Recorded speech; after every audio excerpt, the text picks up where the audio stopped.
Fashion Revolution France, c'est une ONG qui s'occupe bien sûr évidemment du droit des travailleurs, mais aussi du droit de la planète, de la justice sociale, de la justice environnementale, d'où notre intérêt pour tout ce qui est vivant sur cette planète. Fashion Revolution, c'est 86 pays dans le monde. En France, on a des antennes dans les villes d'Angers, Clermont-Ferrand, Lille, Lyon, Marseille et Paris. Nous organisons tous les ans une Fashion Revolution Week au mois d'avril autour de l'effondrement du Rana Plaza. Je me permets de vous rappeler l'effondrement du Rana Plaza parce que quand on va dans les écoles et dans les collèges, on se rend compte qu'en fait la nouvelle génération ne se souvient pas du Rana Plaza. Le Rana Plaza, c'est la plus grande catastrophe dans l'industrie textile depuis la première révolution industrielle. 1138 morts, 2500 blessés. Malheureusement, 80% de jeunes femmes, très jeunes femmes, des jeunes filles même, et souvent des adolescentes. Et donc nous, notre ONG, elle est née de cet effondrement, elle est née de l'indignation de plusieurs personnes dans le monde entier, notamment en Angleterre, avec le hashtag Who Made My Clothes, qui a fabriqué mes vêtements. C'est la première question à se poser aujourd'hui quand on achète quelque chose, que ce soit un vêtement, que ce soit de la nourriture, que ce soit une télévision, un téléphone portable, tout ce qu'on peut acheter sur cette terre. Qui a fabriqué cet objet, qui a cultivé cette terre, de qui vient tout ce travail. Parce que pour les vêtements par exemple, et on le sait, hein, mais parfois on l'ignore, on ne compte pas s'en souvenir, c'est toujours un être humain qui est derrière la dernière machine au moment de la confection du vêtement. Ça ne sera jamais un robot, pour le moment on n'est pas arrivé à ça. Donc notre travail, c'est d'informer les citoyens sur les impacts de l'industrie textile et c'est aussi d'établir des partenariats avec les écoles et les universités. Et c'est aussi une grosse partie qui est vraiment alors en sous-marin de notre activité, le grand public ne le sait pas vraiment. On fait un énorme lobbying, un énorme plaidoyer auprès de nos dirigeants politiques au niveau national, au niveau européen. Voilà, en quelques mots, j'ai expliqué ce qu'on fait. Tous les ans, il y a une étude qui sort, Fashion Transparency Index, et cette année, c'était autour du mix économique des pays fabricants de vêtements. Donc c'est sur l'énergie. C'est en libre accès sur le site internet fashionrevolution.org pour ceux que ça intéresse. Et on se rend compte en fait que le mix énergétique il est extrêmement polluant dans l'industrie textile. Je vais peut-être vous présenter mes intervenantes et je suis très fière de les avoir autour de moi aujourd'hui. En premier lieu, Isabelle Delannoy, qui est ici, qui est la présidente de l'entreprise Symbiotique et qui est à l'origine du groupe de travail sur l'AFNOR-SPEC de l'économie régénérative. À ma gauche, Marie Demact, directrice textile et développement durable de l'Alliance du lin et du chanvre européen. On va parler filière fibre naturelle française aujourd'hui. Sophie Hinard, qui est la directrice marketing de Virgocop, une coopérative qui s'intéresse et qui met en avant le chanvre et la laine en Occitanie. Et en dernier lieu, Victoire Le Thévenon, designer textile, tout juste diplômé de l'ENSI, des ateliers de Paris, qui nous parlera du riz. Donc voilà, le lin, le chanvre, la laine et maintenant le riz.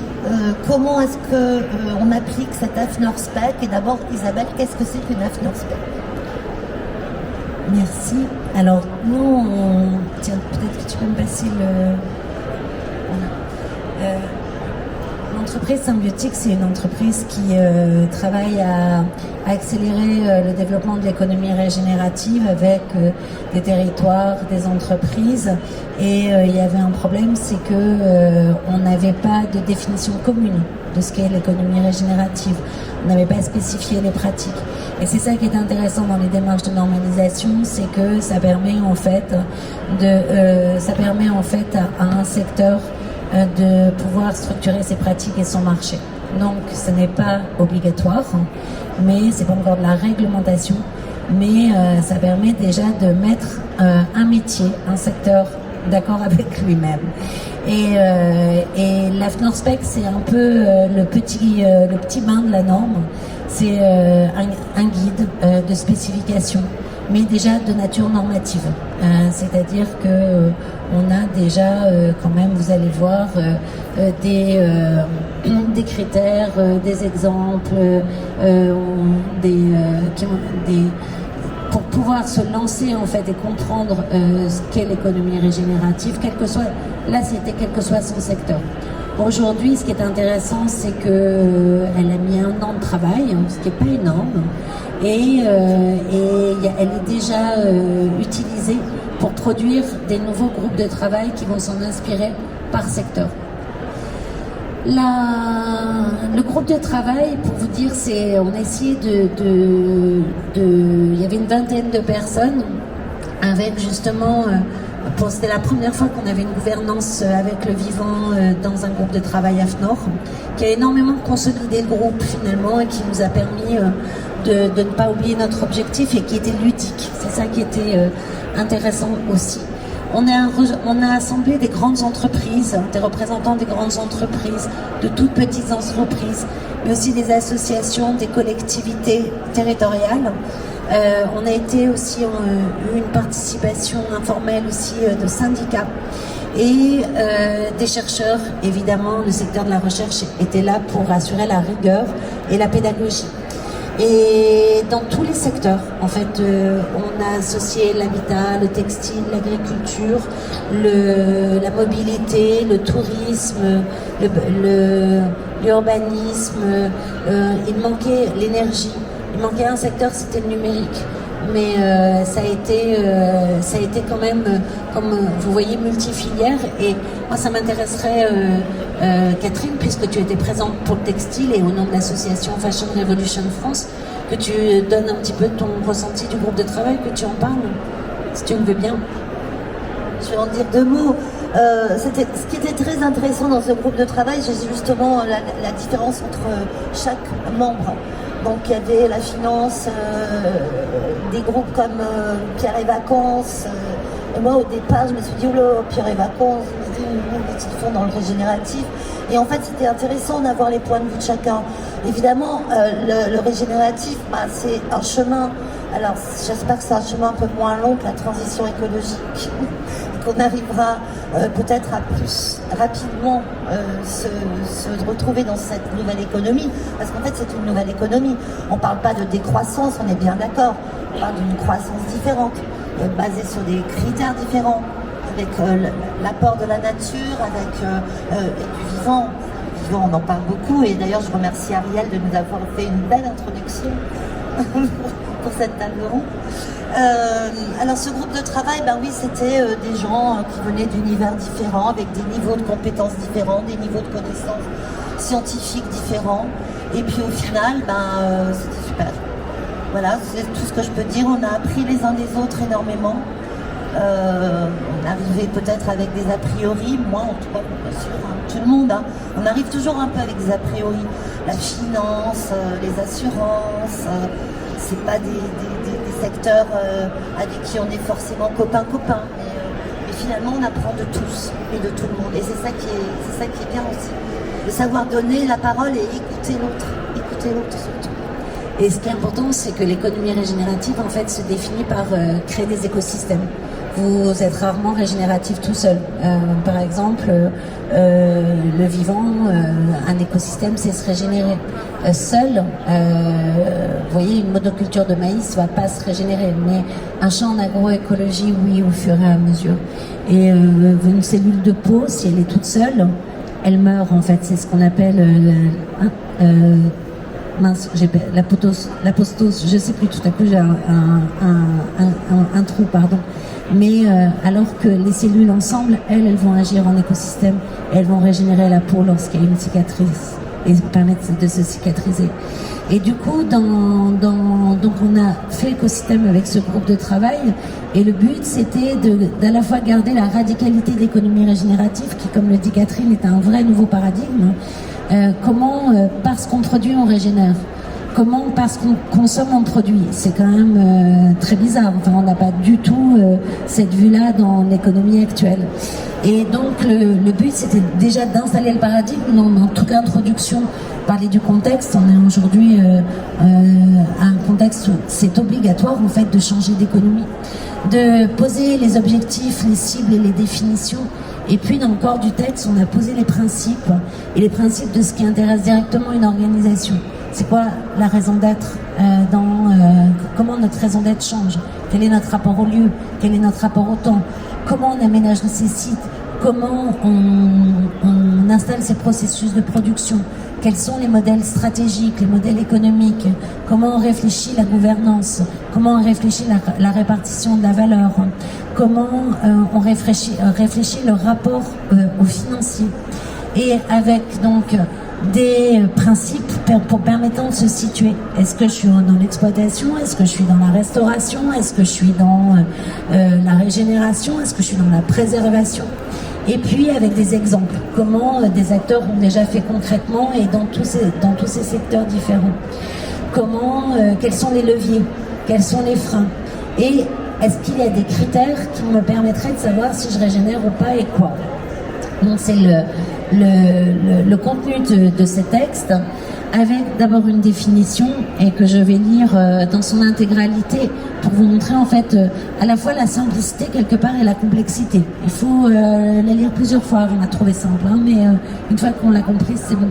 L'économie régénérative est un modèle d'activité agissant pour l'intégrité du vivant humain et non humain, ne pas oublier que nous-mêmes on est des êtres vivants, et soutenant la vitalité, c'est-à-dire la capacité à produire toujours du nouveau, à se régénérer, c'est ça la vitalité, c'est pas seulement de savoir se renouveler, c'est d'être créatif.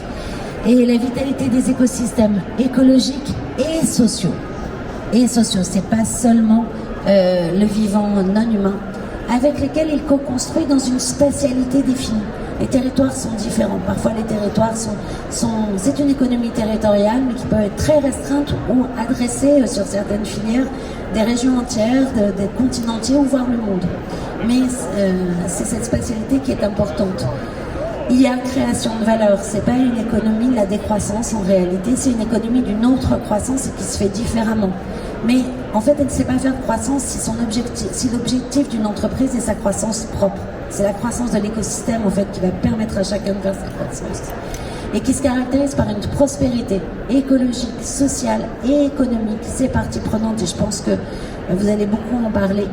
En intégrant le renouvellement continu en qualité et en quantité des matériaux, de l'énergie, des ressources naturelles et des capacités humaines et non humaines. C'est quoi le renouvellement continu? Ça veut dire que vous n'allez pas attendre de recycler, que ce soit passé à la décharge. Ça veut dire que dans votre modèle économique, dans votre modèle productif, vous pensez le retour de la matière, vous pensez l'utilisation maximale de l'énergie disponible afin d'aller vers le zéro extraction.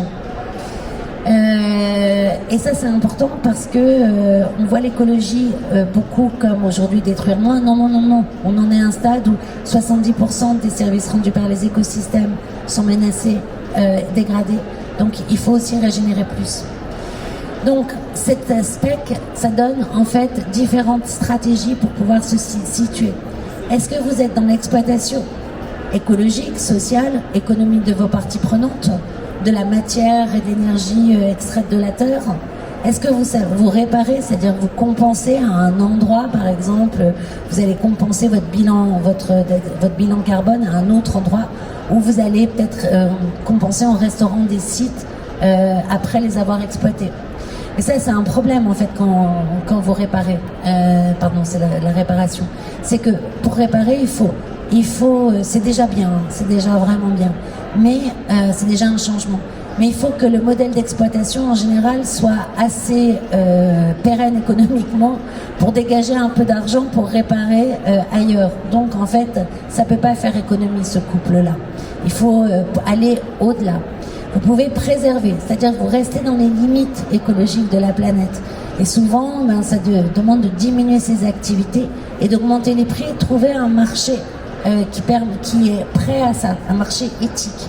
Puis il y a la notion de régénération, où vraiment dans le modèle économique, vous intégrez que vous développez avec vos parties prenantes, avec votre milieu écologique, votre milieu social, votre milieu économique, et que en développement, il va vous permettre de mieux vous développer. Et je pense que c'est les exemples qu'on va avoir là. En fait, ensuite, il faut pouvoir se situer, et puis parfois, on extrait socialement, mais on régénère écologiquement. Ah oui, ou on régénère socialement et on extrait écologiquement, etc. Enfin, toutes les combinaisons sont possibles. Donc, le groupe de travail a défini des seuils.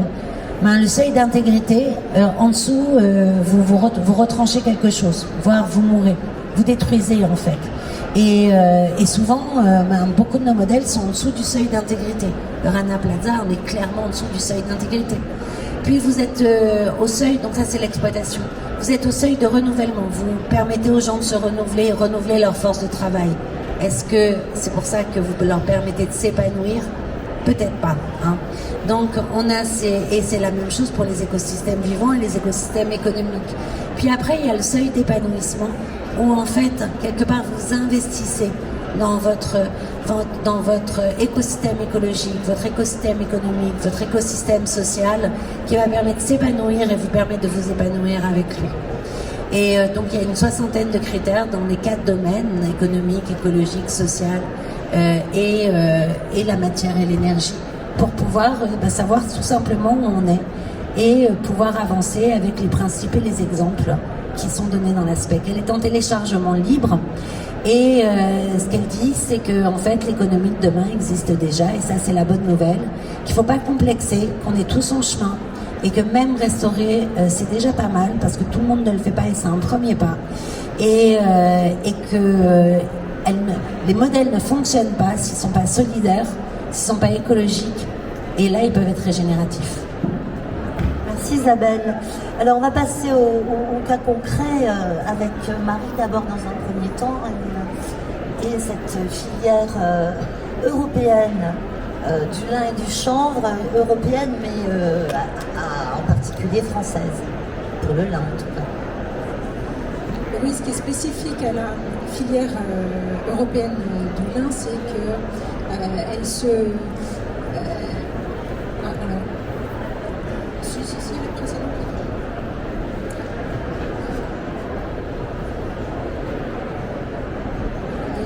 Il y a une partie qui ne s'affiche pas. Mais je vais peut-être commencer par rapidement introduire l'Alliance, qui est une organisation qui rassemble et fédère l'ensemble des acteurs de la filière du lin et du chanvre en Europe, dans 16 pays, à peu près 10 000 entreprises, et dont les missions sont d'informer, défendre et promouvoir. Peut-être quelques notions sur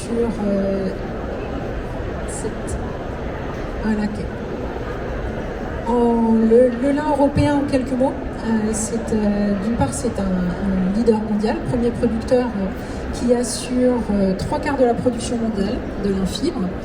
Le tout sur un territoire qui va de Caen à Amsterdam, donc en France, Belgique et Pays-Bas. Et cette notion de territoire, c'est vrai qu'elle est très importante. Elle rejoint aussi des valeurs qui sont importantes dans cette notion d'économie régénérative, parce qu'on parle d'une fibre qui est tout à fait adaptée à ce territoire, à des conditions très spécifiques. Alors ça va être les sols, ça va être également le climat, ce climat qui est tempéré et humide, et puis bien sûr l'humain. Donc ça, c'est une première notion que j'avais envie de dire, même si il faut quand même garder en tête que c'est une toute petite filière qui représente à peine 0,5% des fibres mondiales. Oui. Et dans ces spécificités également, le lin, ça correspond à des pratiques agricoles. Des pratiques qui existent parfois depuis très très longtemps, depuis des siècles. Depuis Charlemagne. D'autres qu'on redécouvre aussi ou qu'on amplifie par l'innovation continue. Le lin européen, c'est déjà pas d'irrigation hors circonstances exceptionnelles. c'est l'utilisation de semences certifiées sans OGM. Et puis c'est des pratiques également qui sont favorables au sol, notamment la rotation des cultures ou l'utilisation de cultures intermédiaires, de couverts végétaux. C'est également une culture qui est sobre en intrants, d'une part parce que le lin a des besoins plutôt modestes en fertilisant, notamment en azote, et ça on en voit du coup les impacts quand on fait une analyse de cycle de vie, comme on l'a publié en 2022. Et puis également c'est l'utilisation du raisonnement, donc de raisonner les apports en fonction du contexte, des besoins, des analyses de sol, etc. Donc ces pratiques-là, je pense qu'on peut dire qu'elles sont alignées avec certains principes du régénératif, et pour autant, on ne dit pas, nous, qu'on est régénératif. Et ce que je trouve très intéressant dans l'approche de cette spec, c'est de montrer cette expérimentation continue, de voir le chemin et la trajectoire, plutôt que de penser qu'on va pouvoir appliquer des solutions toutes faites, faire du copier-coller d'une culture à une autre. C'est vrai qu'il existe aujourd'hui des labels privés sur du régénératif qui disent qu'on peut mettre un tampon. Nous, on pense plutôt qu'on va expérimenter, explorer, regarder ce qui marche moins bien. Sur une culture, ça va peut-être assez différent d'une autre finalement. Et comme ça, aller vers une amélioration continue. Et un autre aspect qui semble très important, c'est le collectif. Ce côté social, le collectif et le social. Oui. Et c'est vrai que en tant que filière, c'est vrai que le lin, le champ européen, ce sont des écosystèmes déjà. Et cette notion de coopération, elle est vraiment importante. Alors, dans la production de fibres, il y a beaucoup de coopératives. Donc, déjà, la raison sociale est aussi une forme déjà de régénératif, on va dire, mais il y a aussi beaucoup de notions. Le duo entre l'agriculteur et le tailleur, le fait que toutes les décisions se prennent de façon concertée, le fait que le filateur, c'est quelqu'un qui va faire de l'assemblage, donc qui doit très bien connaître les fibres qu'il va acheter, mais aussi comment les mélanger. Donc ça veut dire qu'il travaille aussi avec tout un écosystème de partenaires producteurs de fibres. Le travail en silo dans nos filières, ça ne marche pas. Et toute cette notion aussi de projet collaboratif, on est beaucoup dans la co-construction quand on fait des certifications comme European Flax, Masters of Linen, etc. J'aimerais que tu reviennes un petit peu sur cette notion d'assemblage, parce que le grand public ne connaît pas cette étape de la filature, et on pense toujours que une fibre, alors pour le coton notamment, les gens disent le coton c'est bio, il est bio parce qu'il a... En fait, l'assemblage, c'est une partie très importante de la filature. Est-ce que tu veux en parler? Oui, tout à fait. Le lin ou le chanvre, ce sont des fibres qui sont assez météodépendantes, qui sont liées aussi à la parcelle dont elles sont issues. Donc elles ont des propriétés, des performances qui sont très variables. Et donc le travail du filateur, c'est un peu comme un œnologue, ça va être d'assembler judicieusement des fibres qui ont plein de performances et de qualités différentes pour produire un fil qui va être homogène, régulier autant que possible dans la durée, parce que une marque de mode par exemple, elle a besoin de pouvoir s'appuyer sur une qualité de textile, d'un vêtement qui aura des performances durables dans le temps. C'est très important cette notion, de faire attention à ce qu'on nous raconte avec les différents labels, notamment le label, alors je reparle du coton puisqu'il est absent de cette table ronde, le label BCI, les gens pensent que c'est un coton sympa, mais non, alors pas du tout.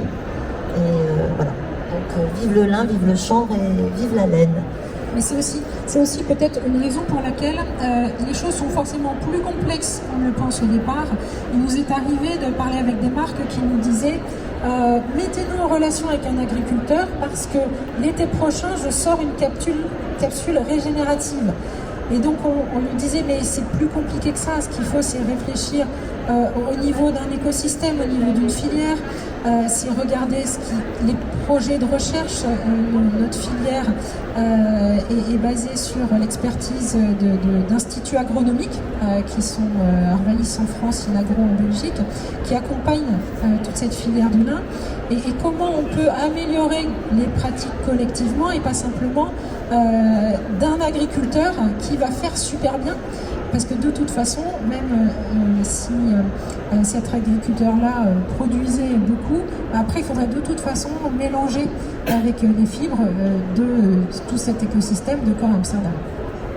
Donc mélange géographique, mais aussi dans le temps, d'une année sur l'autre, plusieurs années. Oui, 3 ans parfois.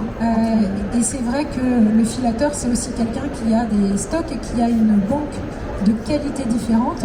C'est ce qui fait aussi partie de ce qui peut être sa résilience et de surmonter les années qui sont moins bonnes parce que ça arrive. Est-ce que tu as autre chose à rajouter ? Le chanvre textile qui revient en France après une disparition de plusieurs décennies. Sophie, tu vas nous raconter Virgocop. Je vais vous raconter Virgocop et je ne vais pas parler que de chanvre, mais c'est vrai que ça fait partie de nos priorités.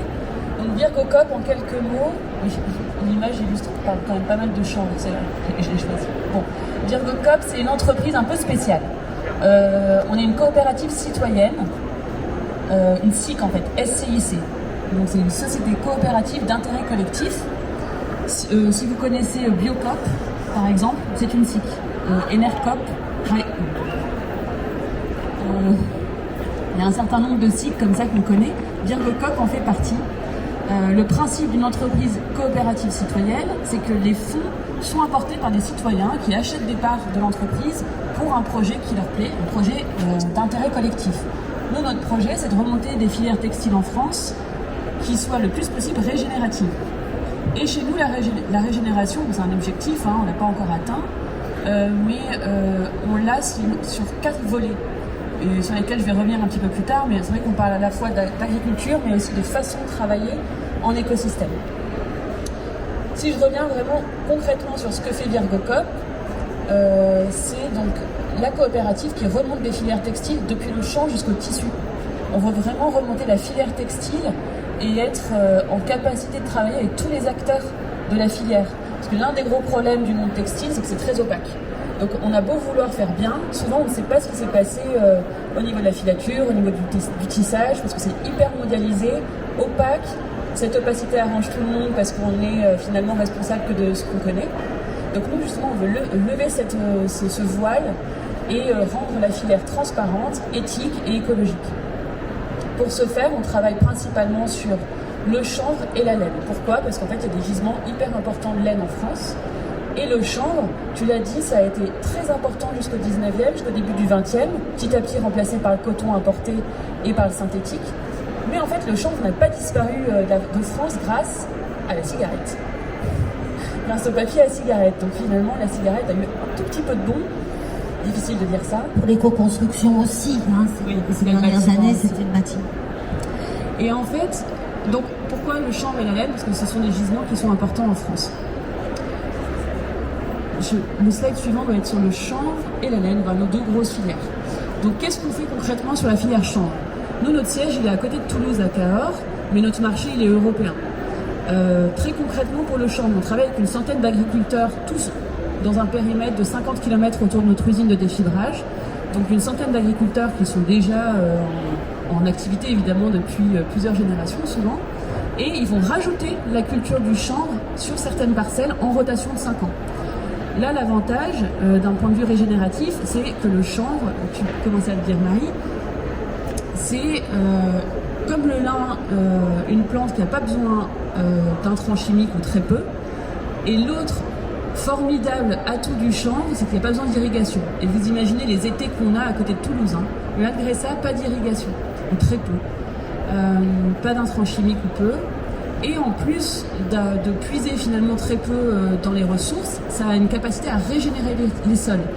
Donc là, il y a des études qui sont en cours, mais de façon empirique, les agriculteurs se rendent bien compte que l'année suivant la culture du chanvre, les rendements suivants sont meilleurs. Donc il y a vraiment cette capacité de la plante à régénérer les sols grâce à des racines en fait, qui sont très profondes et contribuent à aérer les sols. Donc cette paille de chanvre, on l'achète à nos agriculteurs partenaires et ces pailles rejoignent notre usine qu'on a montée l'an dernier, première usine du sud de la France, on l'avait plus depuis 100 ans. Et cette usine, c'est vraiment l'élément clé qui permet à la filière du chanvre de redémarrer dans le sud de la France. C'est plus d'1 million d'investissements, investissement à moitié permis par la banque et l'autre moitié par les sociétaires. Et en fait, la banque ne nous aurait pas suivi si on n'avait pas les 500 000 euros de capital social apportés par les citoyens. Est-ce qu'on a des sociétaires de Virgocop dans la salle? Oui. Levez la main. J'en vois plusieurs. Bon, allez, merci. Vous pouvez encore... Être sociétaire, c'est 100 euros, c'est défiscalisé et ça permet de nous rendre visite régulièrement à l'usine, sur les champs, à l'atelier de tissage, sur virgocop.fr. Passage. Une fois dans notre usine, la paille, elle est défibrée mécaniquement, pas d'eau, juste en gros on tape dessus avec plusieurs machines et in fine on a deux produits. La chaîne VOD, ça ressemble à du petit bois et c'est vendu pour l'isolation de bâtiments. Et l'extérieur de la fibre, de la paille, c'est de la fibre pour le textile. Donc en fait dans la paille, tout s'utilise, tout se valorise pour le bâtiment et pour le textile. Et nos fibres sont envoyés vers des filateurs. Alors nous, on n'a pas la partie filature. Il y en a environ 4 en Europe qui subsistent, beaucoup en Pologne, il y a des projets en France. Donc on envoie nos fibres à ces filatures qui nous renvoient en échange du fil, qui rejoint notre atelier de tissage qu'on a monté il y a 3 ans près de Castres, qui est super intéressant aussi parce que cet atelier de tissage, on l'a créé en rachetant in extremis des 12 métiers à tisser qui partaient en Turquie. C'est un petit condensé de l'histoire du textile européen, hein, cette entreprise que j'ai rejoint il y a 2 ans. In extremis, on rachète des métiers à tisser qui partaient en Turquie, qui sont super rares parce qu'on est 2 en gros à faire encore du tissu 100% chanvre en Europe. Il y a Domester et nous. Il y en a de plus en plus qui s'y mettent. Le maître Domester, merci. En fait, faire du tissu 100% chanvre, c'est-à-dire chaîne et trame, c'est difficile. Il faut les bons métiers. Nous, on les a, et on les a parce qu'on a su, grâce au capital des sociétaires, intervenir avant leur départ hors Europe. Maintenant, si je parle de la filière laine. Alors la laine, nous, on s'intéresse à la Lacone. C'est une race de brebis qu'on connaît à cause du Roquefort. Grâce au Roquefort, j'adore. Mais c'est le principal cheptel en Europe. Donc énormément de brebis Lacone, et leur laine, elle est jetée, brûlée, elle n'est pas valorisée en textile, quasiment pas. En fait, l'industrie de la valorisation de la laine en France et en Europe, elle a quasiment disparu. Alors, j'avoue que là, je porte pas de la laine française. En fait, la majorité de la laine qu'on a dans nos vêtements, elle vient d'Afrique du Sud, de Nouvelle-Zélande, de pays qui se sont spécialisés. Les prochaines fois, promis, j'en porterai. Mais donc, il y a un gisement hyper important. On parle de 10 000 tonnes de laine chaque année en France, qui sont de toute façon là, parce qu'on tond les animaux pour leur bien-être, et qui n'est pas valorisé. Donc Virgocop intervient en Lozère pour racheter la laine, la faire trier, laver, carder, filer par des partenaires 100% en France, par les dernières entreprises encore capables de le faire. Il n'y a plus qu'un laveur à niveau industriel en France, par exemple, le lavage du Gévaudan. Alors, on travaille avec eux en écosystème, et ensuite cette laine, elle revient à notre atelier. Et là, on tisse des produits, des tissus chaîne et trame en laine. Est-ce que vous mélangez le chanvre et la laine? On mélange le chanvre et la laine. En fait, dans notre atelier de tissage, on ne fait que du 100% naturel. La laine, du chanvre, mais aussi du coton bio qu'on achète, et du lin français. Et on fait des mélanges. Ça marche très bien. Le chanvre et la laine. On a même inventé un fil dont on a l'exclusivité qui est le mesclate. Le mesclate, c'est-à-dire mélange en occitan. Et ça fonctionne bien. On a des baskets en mesclate qui sont faites par Ubac, par exemple. Ah oui, voilà. c'est intéressant de mêler les propriétés techniques de la laine et du chanvre, ça en fait un produit intemporel, on utilise aussi bien l'hiver que l'été, très respirant. Et voilà, donc là j'ai voulu illustrer parce que parfois on a une mauvaise image du chanvre qui peut paraître, parce qu'on ne le connaît plus, alors qu'on s'est habillé en France en chanvre jusqu'au 19e, c'était les 2/3 au moins des vêtements qu'on portait. Mais en fait on a oublié que c'était portable et que ça pouvait même être joli. Donc un des enjeux d'ailleurs de notre atelier de tissage, c'est de faire des tissus certes régénératifs, de façon éthique et écologique, mais qui soient beaux et portés par utilisés en tout cas par de belles marques. Donc ici un jean par exemple atelier Tuffery en chanvre. Et des baskets Reebok en chanvre. Voilà. Et peut-être pour terminer, je m'étais noté 4 points sur la régénération. Non, c'est pas moi. Non, je m'étais noté 4 points, des fameux papiers. Donc on travaille sur l'aspect régénératif de... Ah oui, et Paul a des tissus à faire passer en chanvre pour que vous vous rendiez compte qu'on peut obtenir, selon l'armure, selon l'épaisseur du fil, des tombés très différents, des touchés très différents. Et en 4 points, ce vers quoi on tend pour aller vers la régénération, en fait, il y a 4 leviers pour nous. Déjà, l'agriculture. Donc c'est important de travailler le chanvre pour nous parce que ça fait partie de ces cultures qui sont capables de régénérer les sols. La laine, parce qu'en fait, il y a un gisement qui est super important et ça me semble intéressant de travailler avec l'existant plutôt que toujours chercher à développer des nouvelles matières. L'aspect social et écosystème, parce que tout ce qu'on fait, on le fait d'abord, on ne le fait pas dans un petit bureau, on le fait d'abord en explorant. Enfin, quand on a acheté ces métiers à tisser, c'est parce qu'on a eu vent de Monsieur Pistre qui partait à la retraite, donc on a pu intervenir. Donc en fait, c'est en dialoguant, en étant en communauté qu'on a vent des opportunités. Et donc c'est vraiment en s'ouvrant aux autres qu'on entend, voilà, qu'on a vent des opportunités. Le troisième, c'est la préservation des savoir-faire et leur transmission. Donc là, je sais plus, mais ça se met dans la partie préservation au moins. Notre maître d'atelier a une 60aine d'années, maître Éric Carlier, une pointure vraiment dans le domaine du tissage naturel, tout le monde le connaît, il va bientôt partir à la retraite. Non, enfin bientôt dans les 5 ans, il n'a pas envie du tout, mais il faudra bien. Et donc on prépare son départ en accueillant des jeunes pour les former. Et le dernier point, c'était, oui, il n'est pas des moindres, c'est que le fait d'être en coopérative citoyenne, c'est aussi une façon de régénérer parce que l'entreprise classique, elle est souvent dans une hiérarchie entre l'entreprise et le consommateur qui est un peu figée. Nous, l'idée, au contraire, c'est d'intégrer le consommateur à la décision, à la prise de... En fait, le consommateur, chez nous, il a le pouvoir d'influer sur nos décisions. Très concrètement, on a des assemblées générales où le consommateur de mode, là, il peut venir et dire, nous, on a formé un groupe et on aimerait que vous bossiez du coton en France. Si vous êtes suffisamment nombreux, vous pouvez voter et alors on peut vraiment se définir un groupe de travail sur le coton français. Mais voilà, donc on renverse aussi un petit peu les rôles chez Virgocop.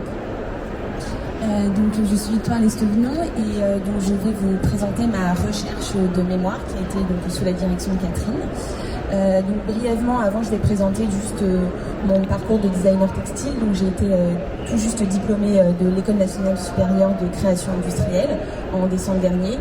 Et donc nous sommes une école vraiment destinée au textile et à l'industrie. Et donc notre pédagogie au sein de l'ENSI est de réfléchir aux problématiques liées au territoire, aux différents contextes pour penser des usages cohérents dans l'industrie d'aujourd'hui et de demain. Donc là, j'ai mis quelques exemples de différents projets que j'ai pu réaliser. J'ai travaillé sur la filière de la laine en France. Donc sur toute la filière et comment penser des usages de la fibre au fil au sein d'un territoire donné. J'ai également travaillé avec la Société Choltaise de fabrication, donc une entreprise du patrimoine vivant, où on a pu repenser leurs collections afin de les rendre plus contemporaines et de favoriser leur savoir-faire. Et durant mes études, j'ai eu la chance de partir à l'étranger pour réaliser 2 expériences hors les murs qui feront le lien en fait avec mon projet de mémoire. Donc je suis partie à Séoul donc en fashion design, pour apprendre donc la mise en volume du textile par le vêtement.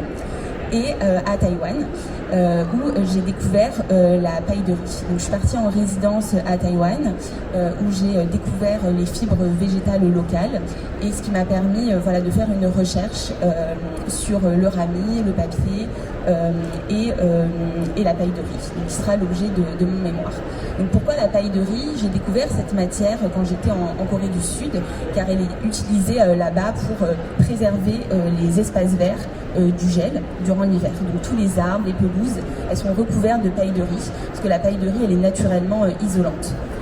Et quand je suis partie l'année d'après à Taïwan, j'ai découvert donc, cette matière sous un autre angle, plutôt sous l'angle de l'artisanat. Donc elle est utilisée pour faire des chapeaux, des sandales, mais aussi des capes de pluie.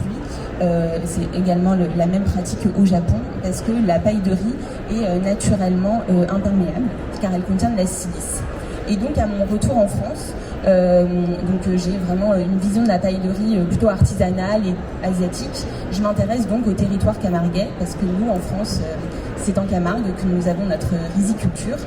Et donc je m'intéresse à ce territoire, car la paille de riz, c'est un gisement qui est à revaloriser aujourd'hui, car il a longtemps été brûlé, ce qu'on appelle l'écobuage. Mais aujourd'hui, donc, c'est interdit puisque c'est très nocif pour l'environnement et bien sûr les habitants des alentours d'Arles. Car justement, la paille de riz qui contient cette silice, lorsqu'elle est brûlée, cela dégage un gaz très nocif. Et donc, la paille de riz est un gisement qui est encombrant pour les riziculteurs et qui doit être revalorisé. Donc il y a déjà des premières filières, un peu comme le chanvre dans le bâtiment, qui sont en train d'être créées pour l'isolation, parce que c'est un très bon isolant pholique et thermique. Et donc moi j'arrive avec cette idée c'est une fibre imperméable, je suis designer textile, et comment je pourrais réfléchir à intégrer ce gisement dans une filière textile.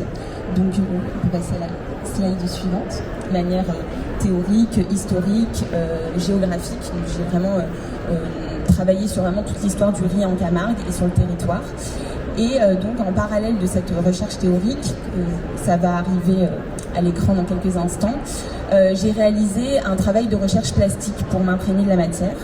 Donc avec toutes les connaissances que j'ai pu acquérir durant mes études sur les fibres françaises, lin, chanvre, et à Taïwan sur l'arami et le fil de papier et le rush, j'ai travaillé la paille de riz de manière plus expérimentale. Donc normalement on devrait voir des tissages à l'écran, que ça a bugué mais c'est pas grave, que j'ai réalisé donc en hybridant les différentes matières pour avoir un rapport sensible à la matière, tout en assemblant les qualités techniques de toutes ces différentes fibres naturelles végétales. Donc ça a été un travail de recherche que j'ai réalisé du coup pendant un an sur les fibres végétales et la paille de riz. J'attends que ça arrive pour un peu mieux en parler avec un visuel. Et je peux aussi ajouter que je n'avais pas prévu de le dire, mais comme ça fait passer le petit bug informatique. Mais j'ai aussi travaillé sur la teinture végétale, puisqu'en fait donc, la cendre de paille de riz, donc la paille de riz elle est brûlée, donc elle est encore brûlée encore un peu de temps en temps. Mais cette cendre, en fait, elle a un pouvoir teintorial, puisqu'en fait, elle va permettre de faire varier les couleurs quand les teintures végétales ont beaucoup de tanins. Donc, elle va permettre de les assombrir. Et donc, il y a aussi une revalorisation de la cendre de paille de riz qui est possible. Donc, c'était des expérimentations. Donc, voilà. Donc, je pars de la paille. Que je viens donc défibrer à la main, et je viens tisser avec du chanvre, du lin. Donc là on est vraiment sur des textiles qui sont plutôt, donc c'est expérimental bien sûr, et artisanal, et qui sont plutôt destinés à l'ameublement, au travail de l'espace, des séparateurs d'espace dans l'habitat, donc vraiment avec tout ce qui est plutôt isolation. Et je vais terminer donc rapidement sur la dernière partie de mon mémoire, qui a été plutôt une projection comment vraiment la paille de riz peut s'inscrire dans l'industrie textile, car en fait cette fibre est donc naturellement imperméable.